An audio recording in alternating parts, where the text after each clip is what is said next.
Ketika saya mendekati usia 70 tahun. Sahabat, fase kehidupan setiap orang pada umumnya melewati masa bayi, remaja, dewasa, dan akhirnya menua. Setiap fase memiliki fokus dan prioritasnya masing-masing. Ketika remaja, mungkin fokusnya pada pendidikan dan pencarian jati diri. Ketika dewasa, mulai berfokus pada karir dan keluarga. Dan ketika menua, kembali berfokus pada diri sendiri. Setelah sekian puluh tahun berjuang dan memikul tanggung jawab keluarga, kinilah saatnya mensyukuri dan menjalani hidup dengan cara berbeda. Cara-cara yang lebih arif, lebih welas asih, dan bermakna. Misalnya, lebih rajin beribadah, lebih seksama menjaga kesehatan, senang mencari ketenangan, atau memilih untuk menciptakan kesenangan atau kepuasan batin dengan menjadi berkah bagi orang lain. Saya melewati usia 60 tahun dan menuju 70 tahun, memiliki beberapa outcome atau komitmen. Beberapa sudah saya lakukan sejak awal, sebagian lagi sedang dan akan terus saya lakukan ke depan. Inilah beberapa komitmen yang sudah, sedang, dan akan saya jalankan itu. Pertama, setelah mencintai orang tua, saudara, pasangan, anak-anak, dan teman-teman saya, kini giliran saya mencintai diri saya sendiri. Kedua, dunia tidak berada di pundak saya, dan saya pun menyadari bahwa saya memiliki keterbatasan. Saatnya untuk berbagi beban dan tanggung jawab. Ketiga, berhenti tawar-menawar dengan pedagang kecil. Selisih rupiah yang tidak seberapa tidak akan membuat saya kaya. Mungkin itu malah bisa membantu si pedagang menabung untuk membayar biaya sekolah anaknya.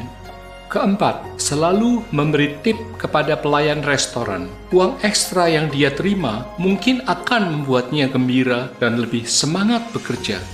Kelima, sabar mendengarkan cerita orang tua meskipun mereka telah menceritakannya belasan kali.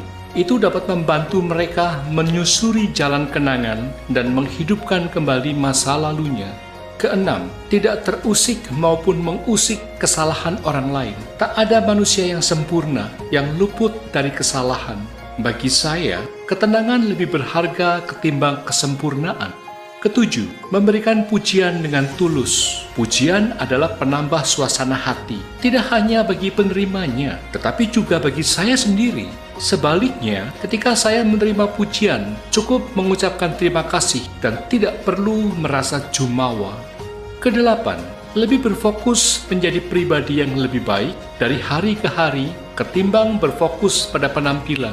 Jadi, setitik noda di baju tidak akan mampu mengusik saya. Kepribadian lebih berbicara daripada penampilan. Kesembilan, menjauh dari orang yang tidak menghargai saya. Mereka mungkin tidak tahu nilai saya, tapi saya tahu siapa diri saya. Dan bukankah hidup sebaiknya saling menghargai? Kesepuluh, alih-alih berpikir untuk membalas dendam ketika dihina atau dizolimi orang, saya lebih memilih untuk bertahan tidak melakukan hal yang sama pada orang lain. Kesebelas, menghargai emosi saya sendiri. Saya tidak malu untuk mengekspresikan rasa sedih, gembira, kaget, takjub, dan seterusnya, karena emosi itulah yang menjadikan saya manusia seutuhnya. Kedua-belas, tak perlu memiliki banyak teman, tapi tidak saling care dan menghargai. Cukup beberapa sahabat saja, namun yang bisa membuat saya merasa senang, tenang, dan bermakna. Ketiga-belas, lebih baik melepaskan ego daripada memutus persahabatan. Mengutamakan ego dapat membuat saya jauh dari sahabat. Dengan menjaga persahabatan, saya tidak akan pernah sendirian. Ke-14, selalu berpikir seolah-olah ini adalah hari atau kesempatan terakhir, sehingga saya tidak menyia-nyiakannya untuk selalu melakukan kebaikan dengan cara-cara yang baik. Ke-15, saya melakukan apa saja yang membuat saya bahagia, karena sayalah yang bertanggung jawab atas kebahagiaan saya sendiri. Kebahagiaan itu pilihan, bukan? Anda bisa bahagia dengan cara apa saja dan kapan saja. Pilih saja sendiri, asal tidak menyikut orang lain. Sahabat, Saya memutuskan untuk mengirimkan pesan ini kepada banyak orang tanpa harus menunggu usia saya mencapai 70 tahun. Untuk hal baik, mengapa kita tidak mempraktekannya pada tahap dan usia berapapun?